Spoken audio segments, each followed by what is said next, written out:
Maari po ba makapagtanong sa ating mahal na saksi? Opo, Your Honor. Maaari Opo. po.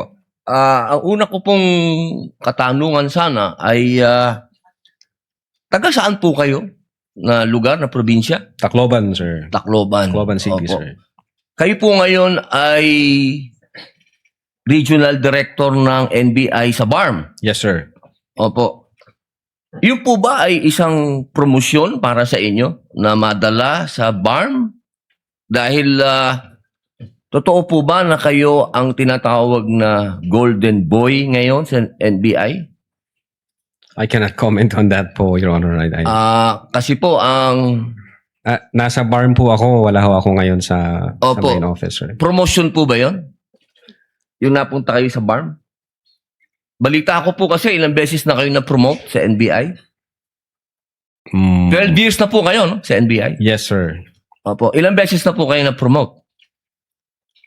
Since na pumasok ko ako sa NBI, Opo. sir, from investigation 1, 2, 3 nung 2015, 2016. Well, nung mula ako na pumasok ako sa academy, from investigation 1 hanggang ngayon sa regional director, sir. Ilang beses po yan? Sa isang taon po, ha? Sa isang taon? Anong taon po, sir, ang tinutukoy nyo? Bago po kayo napunta sa BARM. Bago ho ako napunta sa BARM, regional director po ako ng Mimaropa, May Maropa. Region 4B, sir. Opo. Kayo po ba ang pumili sa BARM? Na Hindi kayo po, sir. mapunta to? In the exigency of service, doon po kami nilalagay kung ano ang tingin ng direktor na makakatulong kami sa bureau. Bakit po kaya naisip ng direktor na sa BARM po kayo? Kayo po ba ay may kaalaman sa Islam? Hindi ko po alam kung ano ang naging basis ng direktor, pero Kayo po mismo. Kayo po mismo. Ang BARM po kasi is Muslim Mindanao. Yes, Your Honor. Opo. Meron po kayong kaalaman sa Islam? In terms of what do you mean kaalaman, sir? Yung Sa religion po ng Islam kasi Muslim Mindanao. So, ibig sabihin, so kahit basic po siguro ng Islam, no? yes, sir. Kahit naman ho sino pwedeng i-assign kahit saang regional office dito sa Pilipinas. Di ba po parang Regional autonomy ang autonomous region ng Muslim Mindanao. So, kailangan man siguro kahit paano meron kayong kaalaman sa Islam. Konti siguro, sir. Ano po yung konti na yun? Well, isa po akong Kristiyano at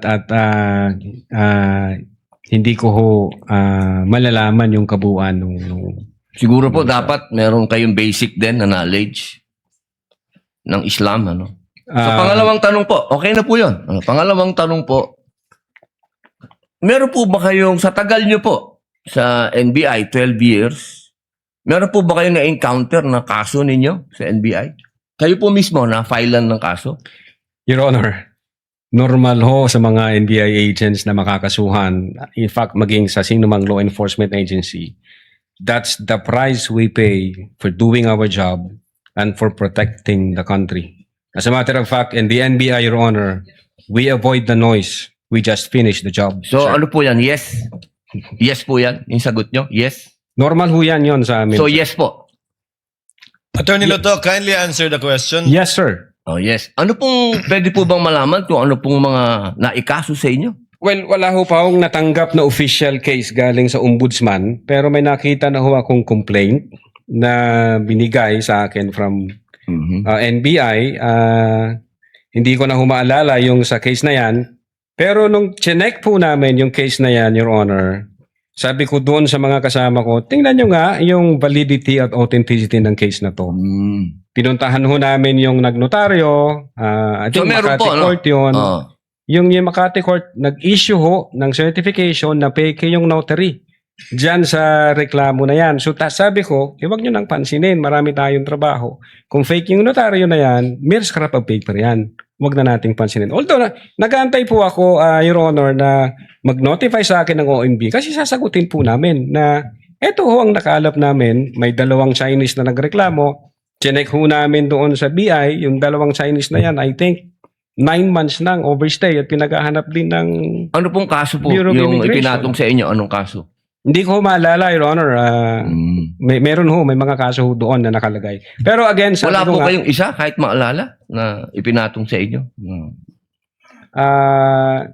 if I'm not mistaken, arbitrary detention, may ganun ba? May unlawful arrest? Wala ho sa akin ng record kasi nga, sabi ko nga, nung makita namin na fake yung notary, hindi na ho namin binigyan ng pansin, Your Honor. Kasi napakakapal po nitong hawak ko. Wala akong problema, Your Honor. Sasagutin po namin yan. Opo. Sasagutin ko Hindi po niyo yan. pa po nasagot magmula noong February 29 Kasi wala pa hong official notice galing sa kung anong ahensya. na nakarating po sa inyo. Wala pa. Wala pa ho. Ang nakuha ko lang, yung kopya niyan, siguro may nagpadala sa akin. Sabi ko, teka muna, wala akong official na nare-receive from ONB. So, nung chinek ho namin, kung nag-i-exist ba yung kaso, fake yung notary, hindi na namin So, ibig binigyan niyo ng pong pansin. sabihin hanggang ngayon, hindi kayo sigurado kung nag-i-exist to. Dapat may notice na ako from Ombudsman. Di ba sir. po dapat ang reaction ng isang tao kapag may kaso, harapin? Precisely, Kasi Your Honor. Hinihintay ko nga po yung notice from Ombudsman na pag meron na hong notice Wala ang po kayong Ombudsman- notice hanggang ngayon? sa Wala pa Ombudsman? po, Your Honor. Yun nga ang inaantay ko kasi sasagutin namin kasi meron po kaming certification na fake yung notary. Inaantay ko po, Your Honor. Mas maganda po, maharap nyo kagad. Definitely, hindi ko lalong-lalo namin na po- tatakbuhan yan, sir. Kasi napakahalaga po ngayon nito. Yes, sir. Oo, ito po ay ang pinag-uusapan natin dito ay napakahalaga. Yes, sir. Opo, at ito pong mga kasong ipinatong sa inyo, perjury, robbery, extortion, theft, mainam po ito As I've said, Your Honor, in the NBI, we avoid the noise. We just finish the job, sir. Opo. Meron po akong tanong, pangatlo. Opo. Kanina po na ang ganda ng talakayan nyo tungkol sa Romanov.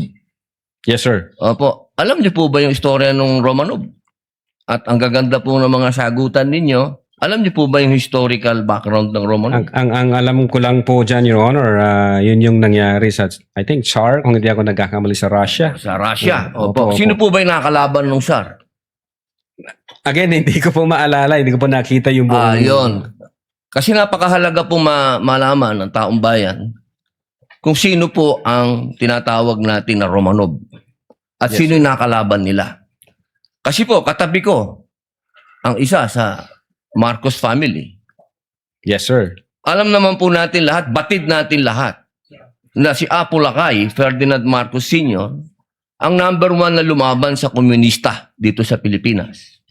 Batid naman din po natin na ang nag-execute sa Tsar kay Nikolai at sa kanyang mga anak, sa kanyang pamilya, ay ang komunista. Alam mo po ba niyo? Yes, sir. Opo. Ngayon, sino po ba ang pangalawang pangulo na lumaban sa komunista? Sino po, sir? Ay di si Pangulong Rodrigo Roa Duterte. Hindi ba po dapat isipin natin yung Romanov ay tungkol sa threat na pumapasok sa mga pamilya na mga namumuno dito sa ating bayan na lumalaban sa komunista. Komunista po ako Gusto ko lamang pong alamin ninyo. Yes, sir. Well, insofar as the investigation on the issue of whether or not may Romanov or operation of Romanov, ang sabi ko po kanina, nasa intelligence service po namin yan.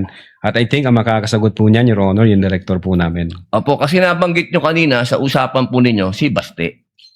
Yun Na po yung... sinasabi nyo po kasi kanina sa usapan po ninyo, sa napakagandang usapan, na yung Romanov, hindi na ipapaliwanag kasi kung ano ba yung ugat nun. Napakahalaga po na alam natin yung ugat. Si Presidente Marcos Sr. ang lumaban sa komunista, kaya nagkaroon ng threat noong 1986. Yes, sir. Ngayon, sinasabi ni Baste na nagkakaroon ng threat sa kanila pamilya sapagkat alam naman nating lahat na ang nagpatuloy ng paglaban sa komunista pagkatapos ni Pangulong Rodrigo Roa Duterte ay si Inday Sara Duterte, ang ating Vice President. Sumasang-ayon po ba kayo doon? Wala po akong personal knowledge, sir. Ay, bakit po kayo walang personal knowledge? Eh, yun po ang sumunod na assignment ng ating Vice Presidente pagkaupo niya. Siya po ang nag-take over ng NTFL CAC. Hindi po alam ng NBI yun. Well, nag-NTFL ka siya, pero yung factual circumstances doon, Factual, wala pa po akong wala po kayong. Pero alam niyo po, sagutin na lang po ninyo na siya ang nag-take over ng NTFL CAC. yes, Your Honor. Opo. Isa na lang po, ginoong tagapamahalang hukom. Sabi niyo po kanina, ulitin ko lang po, gusto ko lang pong malaman uli. Inamin niyo po na wala kayong personal knowledge tungkol dun sa threat ng Pangulo. Ng pangalaw, sabi niyo po kanina, wala kayong personal knowledge na kumuha na ng assassin o papatay sa Pangulo, ang pangalawang Pangulo. Narinig ko po kanina. During that time, Yes or no lang po. during that time, ongoing ho ang validation namin, So, sir. ibig niyo pong sabihin ngayon, meron na kayong personal knowledge na meron na kayong... Hindi po, ongoing po ang validation. At sabi ko nga po, ang makakasagot po niyan, yung intelligence service namin at ang director po namin, sir. So, hanggang ngayon po, wala pa kayong personal knowledge. In so far as the Cybercrime Division is concerned back then, Hindi po, ongoing ngayon po. ho yung Yes or no po? validation. Ngayon po, sir. Mahal naming saksi. Ngayon po. Kung ako tatanungin, wala pa po akong idea, pero baka meron ang intelligence service o ang director po Attorney namin. Loto, kindly answer the question directly. It's answerable by yes or no. And I think Yes, sir. you know the answer. Opo. Well, ako personally, wala pa po, sir. Okay. Yun lang po. Maraming salamat po, Thank mahal you. na saksi. Thank you, sir. Thank Your you, Senator Judge Padilla. Chair declares a 15-minute recess. We shall resume at 5:38 at exact